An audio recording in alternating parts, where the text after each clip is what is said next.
जय हिंद दोस्तों, welcome to edutainment bye हर्ष। तो कैसे हैं आप लोग? उम्मीद है सभी लोग ठीक ठाक होंगे, पढ़ाई बढ़िया चल रही होगी। दोस्तों, आज हम लोग स्टैटिक जीके स्टार्ट करेंगे। जी हाँ, ये स्टैटिक जीके की पहली क्लास होगी जिसमें हम लोग हिस्ट्री यानी इतिहास को पढ़ना शुरू करेंगे। तो बिना कुछ देरी किए हुए आइए शुरू करते हैं इतिहास को। हिस्ट्री मीन्स इतिहास। तो सबसे पहले जान लेते हैं जो हिस्ट्री है वो वर्ड बना किससे है, तो वो हिस्टोरिया नामक ग्रीक वर्ड से बना है।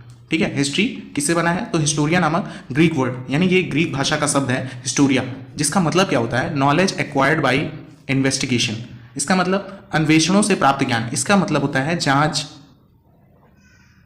यानी खोजबीन से जो हमें ज्ञान मिलता है, ठीक है, उसे ही हम हिस्ट्री कहते हैं। ठीक है, अब देखिए हिस्ट्री का अगर हम लोग डेफिनेशन एक्सप्लेन करें तो क्या होगा, तो हिस्ट्री का मतलब होता है अतीत, यानी हमारे पास्ट में बीती हुई जो महत्वपूर्ण घटनाएं होती हैं उनका जो संग्रह होता है वही होता है हिस्ट्री। जी हाँ, आपको बताते हैं हिस्ट्री का फादर किसे कहा जाता है, तो हेरोडोटस को कहा जाता है।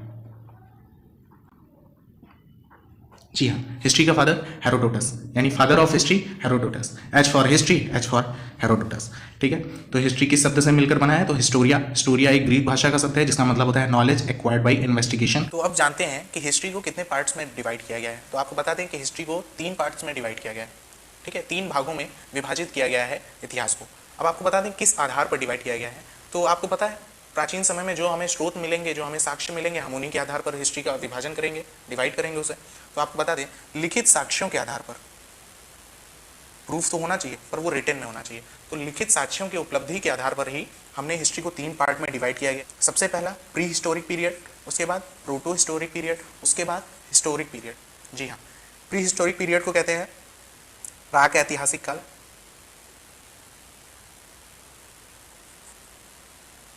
प्रोटो हिस्टोरिक पीरियड को कहते हैं आद्य ऐतिहासिक काल,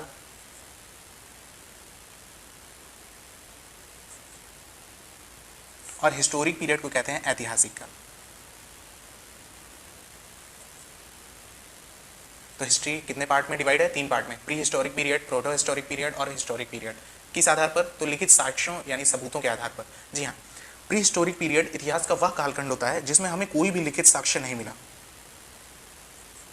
ठीक है, क्योंकि प्राचीन समय में इंसानों को लिखना पढ़ना थोड़ी आता था, तो वो कोई ऐसा साक्ष्य थोड़ी छोड़ते थे कि उन्होंने कुछ लिखा पढ़ा जिसके आधार पर हमें उनकी कुछ जानकारी मिल सके। तो एक ऐसा कालखंड इतिहास का जिसमें हमें कोई भी जानकारी ना मिली हो लिखित साक्ष्य के रूप में, उसे हम प्राक ऐतिहासिक काल यानी प्री हिस्टोरिक पीरियड कहते हैं। अब समझते हैं प्रोटो हिस्टोरिक पीरियड।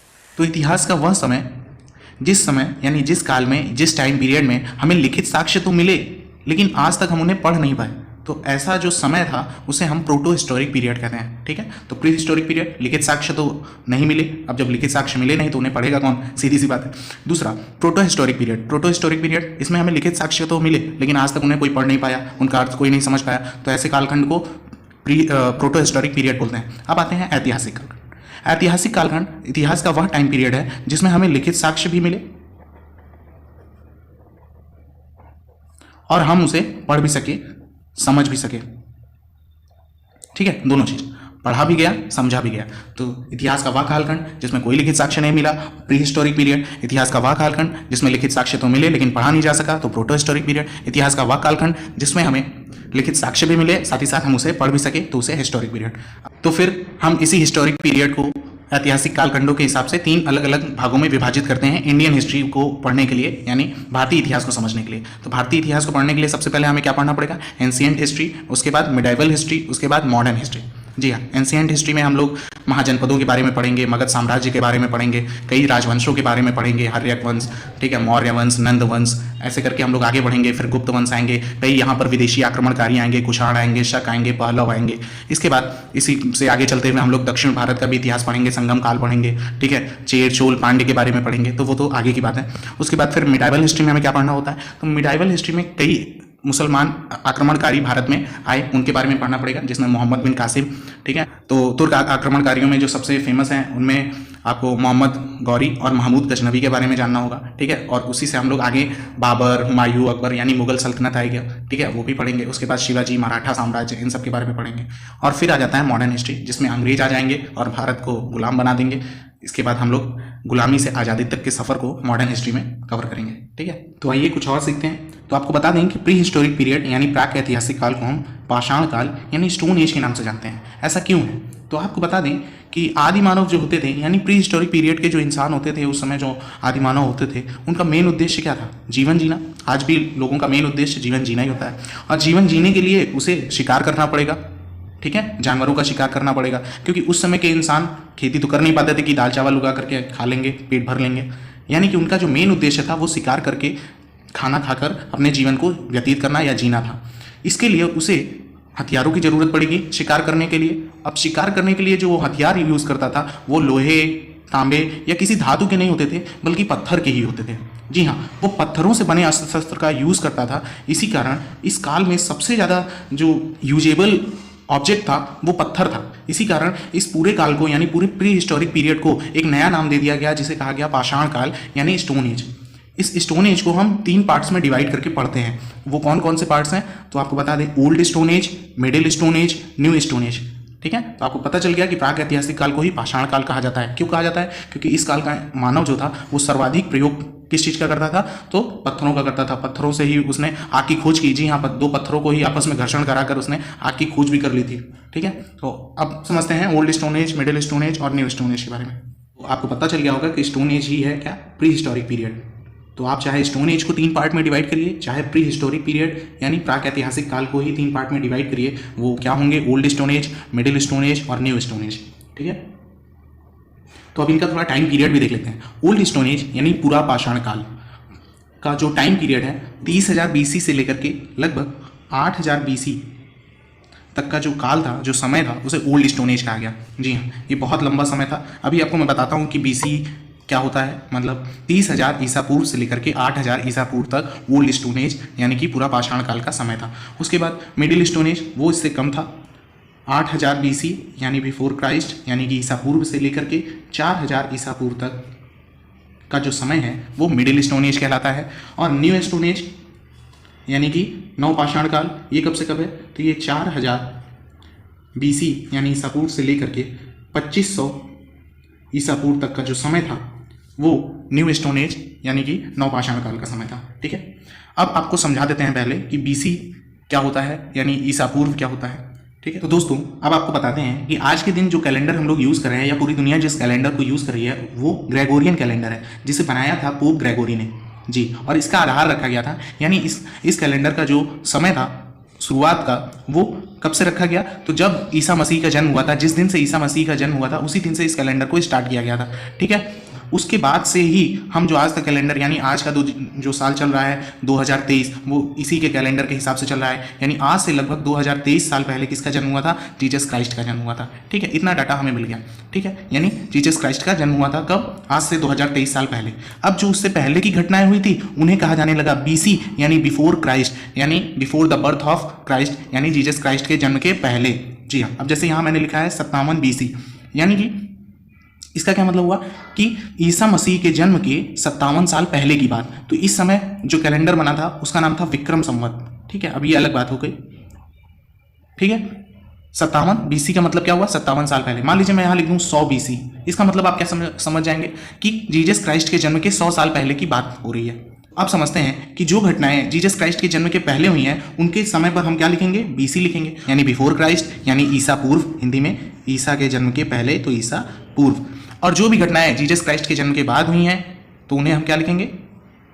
ईसवी। क्या लिखेंगे? ईसवी। जैसे हमारा देश कब आज़ाद हुआ था? तो 1947 ईस्वी में आज़ाद हुआ था। लिखते हैं कि नहीं लिखते हैं आप बताइए? तो हमारा देश कब आज़ाद हुआ था? 1947 ईस्वी में आज़ाद हुआ था, यानी कि जीसस क्राइस्ट के जन्म के 1947 साल बाद।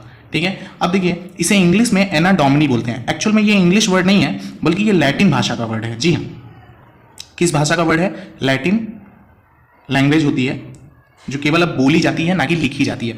तो लैटिन भाषा में एना डोमिनी का मतलब होता है जीसस क्राइस्ट के जन्म के बाद, जीसस क्राइस्ट के जन्म के बाद यानी आफ्टर क्राइस्ट, आफ्टर क्राइस्ट, या इसी को AD शॉर्ट फॉर्म में हम लिख देते हैं। जैसे अभी कौन सा सन चल रहा है? 2023 AD। जी, इसका क्या मतलब है? जीसस क्राइस्ट के जन्म के 2023 साल बाद। यहाँ लिखा है 78 AD, इसका मतलब क्या है? जीसस क्राइस्ट के जन्म के 78 साल बाद। तो जीसस क्राइस्ट के जन्म के 78 साल बाद कौन सी ऐसी अच्छी घटना हुई थी? तो आपको बता दें कि भारत का जो राष्ट्रीय कैलेंडर है शक संवत वो इसी समय का बना हुआ है। जी, शक संवत कब का है? तो 78 एडी का।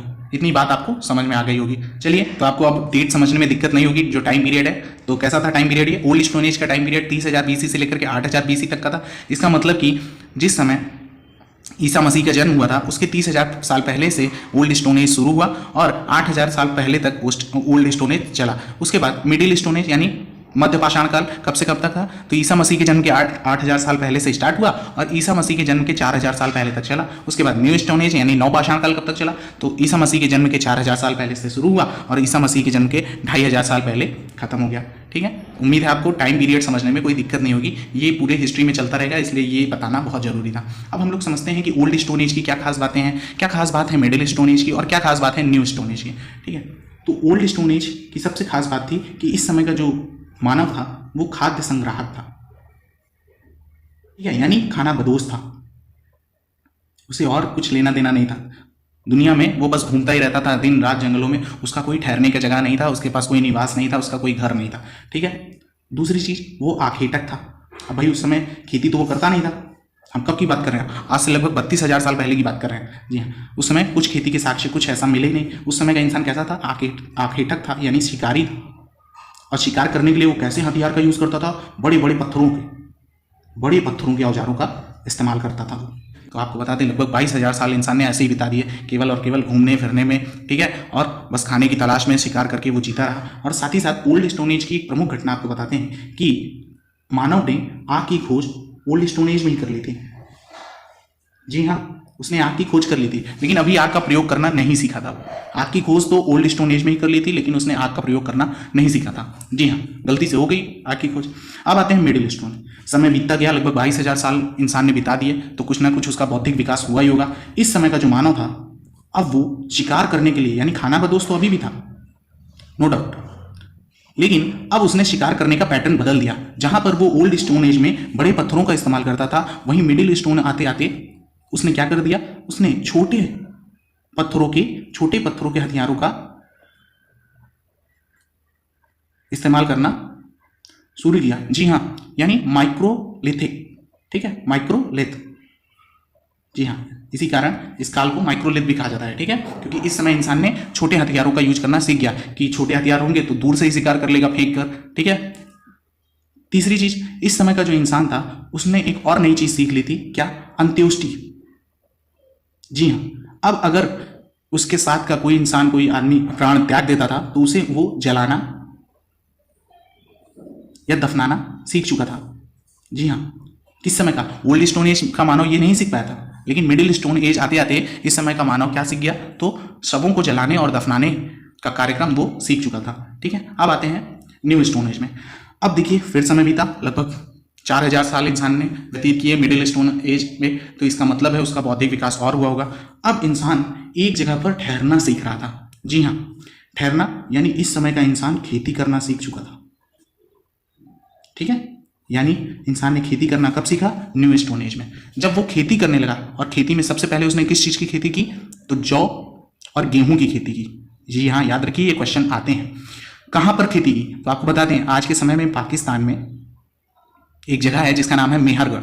इंसान ने पहली बार खेती कहाँ की थी? तो पाकिस्तान के मेहरगढ़। जी हाँ, आपको बता दें ये टाइम पीरियड लगभग 7,000 बीसी, यानी आज से लगभग 7,000 साल पहले इंसान ने खेती करना सीख लिया था। अब जब वो कोई इंसान अगर खेती करेगा तो उसे निवास चाहिए, भाई वो रुकेगा तभी तो एक जगह रहेगा, यानी एक जगह रुकना सीख लिया था इंसान ने, निवास बनाना सीख गया था। अब इंसान ने खेती करना सीख लिया। खेती कहाँ की? तो पहली बार पाकिस्तान के मेहरगढ़ में खेती हुई। कब? आज से लगभग 7,000 साल पहले। किन पहाड़ियों के बीच में की? तो सुलेमान और किरथा की पहाड़ियों के बीच में की। जी हाँ, सुलेमान और किरथा की पहाड़ियों में। ठीक है, अब ये जब पाकिस्तान का मैप पढ़ाएंगे तब आपको पता चल जाएगा कि सुलेमान और किरथर की पहाड़ियाँ कहाँ हैं। ठीक है, तो इंसान ने निवास बनाना कब से सीख लिया था? अभी तक इंसान केवल और केवल, चाहे ओल्ड स्टोन एज हो चाहे मिडिल स्टोन एज हो, इस समय इंसान क्या करता था? खाना बदोश था, वो घूमता ही रहता था, शिकार के लिए चारों ओर टहलता ही रहता था। लेकिन अब इंसान खेती करना सीख गया था। कब? न्यू स्टोन एज में। तो इंसान अब आवास बनाने लगा और एक जगह ठहरने लगा। ठीक है, आग का प्रयोग करना भी सीख लिया। जी हाँ, आग की खोज तो इंसान ने ओल्ड स्टोन एज में ही कर ली थी, पर अब इंसान आग का प्रयोग करने लगा, खाना वाना पकाने लगा। बढ़िया। जब इंसान खेती करने लगा तो अनाज वनाज भी ढोएगा। जी हाँ, इसी काल में, इसी न्यू स्टोन एज में ही इंसान ने पहिए की भी खोज कर ली। बिल्कुल क्रांति आ गई इस युग में। ठीक है, पहिए की खोज भी कर ली इंसान ने। साथ ही साथ इंसान ने अपना पहला पालतू पशु बना लिया। किसे? कुत्ते को। यानी कुत्ता ही इंसान का पहला क्या है, पालतू पशु। अब अनाज उगाएगा तो रखेगा कहाँ, जी हाँ, मन का भी उसने बना लिया।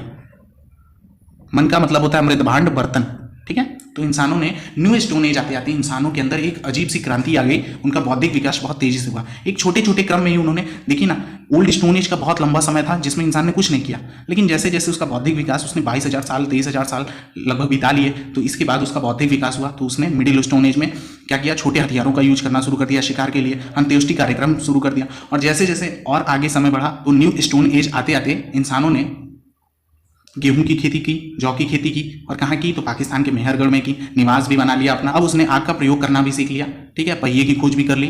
पालतू पशु किसे बनाया, कुत्ते को। जी हाँ, ये क्वेश्चन सब पूछे जाते हैं। न्यू स्टोन एज में ही पहिए की खोज हुई, मनके की खोज कब हुई, न्यू स्टोन एज में। अब हम पाषाण काल से संबंधित कौन कौन सी प्रमुख जगह हैं जहां से कुछ साक्ष्य मिले थे, क्योंकि इनसे रिलेटेड क्वेश्चंस कभी कभार परीक्षाओं में पूछ लिए जाते हैं, ठीक है। तो सबसे पहले आपको बता दें, ओल्ड स्टोन एज यानी पूरा पाषाण काल, इसका जो सबसे प्रमुख स्थल है वो है भीमबेटका। कहाँ है, मध्य प्रदेश में। भीमबेटका कहाँ है, मध्य प्रदेश में। हथनौरा कहाँ है, मध्य प्रदेश में। पल्लौरन और लोहदा नाला कहाँ है, यूपी में। जी हाँ, ये 4 स्थान है जो इंपॉर्टेंट है, ठीक है। भीमबेटका की क्या खास बात है, भीमबेटका से ही पहली बार इंसानों ने गुफा चित्र बनाया था, ठीक है। तो सर्वप्रथम गुफा चित्र, यानी इंसानों ने पहली बार अपने हाथों से क्या बनाया, चित्र बनाया। अब ये कोई चित्र वैसा तो था नहीं कि बिल्कुल एक अच्छे आर्टिस्ट की तरह होगा, लियोनार्डो दा विंची की तरह, उनकी पेंटिंग नहीं थी, बल्कि नॉर्मली बनाया था। इसका शॉर्ट्स वीडियो मैंने बनाया हुआ है। आपको बता दें कि भीमबेटका यूनेस्को की वर्ल्ड हेरिटेज साइट है भारत में, ठीक है। तो भीमबेटका कहाँ है, एमपी में है। क्यों फेमस था, क्योंकि यहाँ से ही पहली बार इंसानों का साक्ष्य मिला था कि उन्होंने गुफा चित्र बनाया था। हथनौरा, हथनौरा नाम से ही है हाथी। हाथी का जो सबसे पुराना जीवाश्म मिला, सबसे पुराना जीवाश्म, वो कहाँ से मिला, हथनौरा। जी हाँ, यहाँ से हाथी के जीवाश्मों के साक्ष्य मिले। साथ ही साथ मानव की खोपड़ी के साक्ष्य मिले। जी हाँ, मानव खोपड़ी के साक्ष्य मिले। कहाँ से, हथनौरा से, ठीक है। तो अब देखते हैं पल्लौरन। पल्लौरन कहाँ है, मद्रास यानी कि तमिलनाडु में, ठीक है। यहाँ इंसान ने सबसे पहले हाथ की कुल्हाड़ी बनाई थी, ठीक है। कहाँ से मिला, तो पल्लौरन से। कहाँ है, मद्रास में। अब आते हैं चौथा, लोधा नाला, जो कि उत्तर प्रदेश में है। हड्डियों से बनी मातृ देवी की मूर्ति मिली। जी हाँ, उस समय की एक देवी थी, उनका मानना था, तो उनकी मूर्ति मिल गई।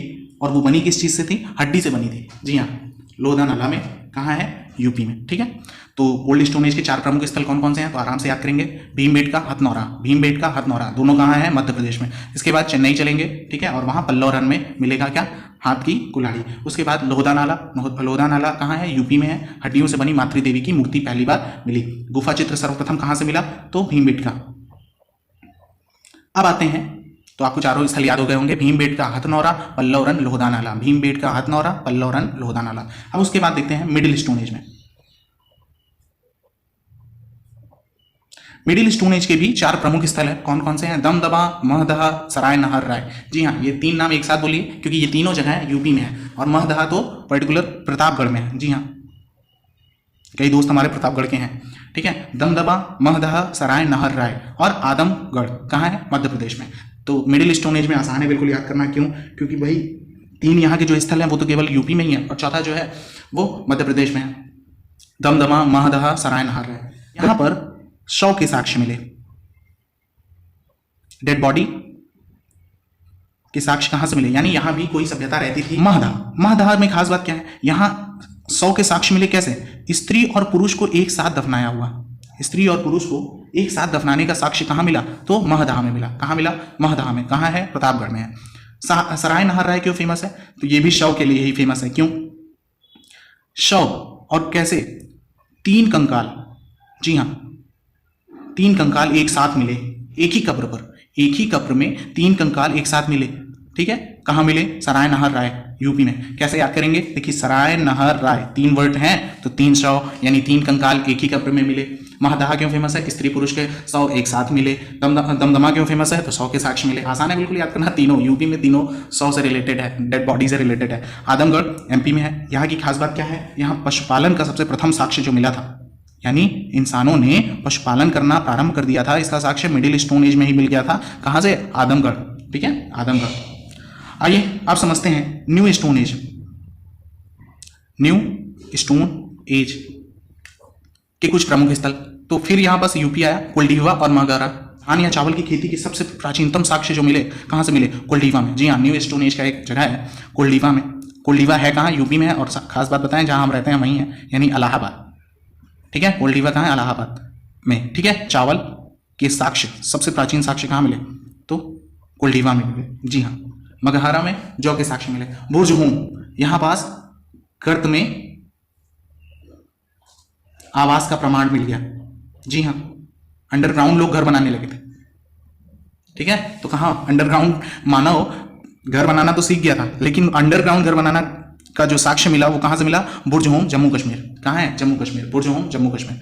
और आपको बता ही दिया है, मेहरगढ़ पाकिस्तान में क्या है? गेहूं और जौ की खेती करने लगा था इंसान। ठीक है, तो खेती के साक्ष्य मिले। इसमें फिर से रिवीजन कर लेते हैं। ओल्ड स्टोन एज में भीमबेटका, हाथनौरा, पल्लवरन, लोधानाला। उसके बाद मिडिल स्टोन एज में कौन से साक्ष्य मिले? जगह तो दमदमा, महदह, सरायनहर, आदमगढ़। उसके बाद न्यू स्टोन एज के प्रमुख स्थल कौन से हैं? कोल्डीवा, मगहरा, बुर्जहोम और मेहरगढ़। उम्मीद है आपको याद हो गया होगा। ठीक है, तो हम लोगों ने प्री हिस्टोरिक पीरियड को कंप्लीट कर लिया है, यानी प्राक ऐतिहासिक काल को कंप्लीट कर लिया है। पाषाण काल भी पढ़ लिया है। ठीक है, पाषाण काल में हमने old stone age, middle stone age और न्यू स्टोन एज को भी कंप्लीट कर लिया है। इसका मतलब हम, अगर आपको याद हो तो हम कहाँ तक पढ़ चुके हैं? 2500 BC तक आ चुके हैं, यानी ईसा मसीह के जन्म के 2500 साल पहले तक की कहानी हम पढ़ चुके हैं। अब उसके बाद समय आता है प्रोटो हिस्टोरिक पीरियड का, यानी अब आपको पता हो तो हमने न्यू स्टोन एज आते आते ये भी जान लिया कि इंसान रहना सीख गया था और वो घाटियों के बीच रहने लगा था, पहाड़ियों के बीच रहने लगा था, खेती करना भी सीख लिया है इंसान ने, वो भी पाकिस्तान के मेहरगढ़ में। और यहीं इंसान रहते रहते, विकसित होते होते उन्होंने एक पूरा अपना कल्चर, एक सभ्यता बना ली जिसे कहा गया सिंधु घाटी सभ्यता।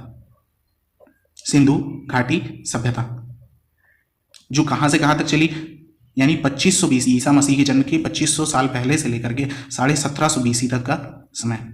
ठीक है, इसे हमें कहाँ पढ़ना है? Proto historic period. क्यों इसे इसमें रखा गया? क्योंकि सिंधु घाटी सभ्यता में रहने वाले लोग बहुत विकसित हो चुके थे, इन्होंने भी लिखित साक्ष्य छोड़े पर उन्हें आज तक हम समझ नहीं पाए, इसलिए इसे प्रोटो हिस्टोरिक पीरियड में रखा गया। इसकी चर्चा यानी सिंधु घाटी सभ्यता को हम लोग अगली क्लास में पढ़ेंगे। मोस्ट इंपॉर्टेंट टॉपिक है प्रोटो हिस्टोरिक पीरियड का। वीडियो इन्फॉर्मेटिव लगा हो तो प्लीज़ कमेंट करें। जय हिंद।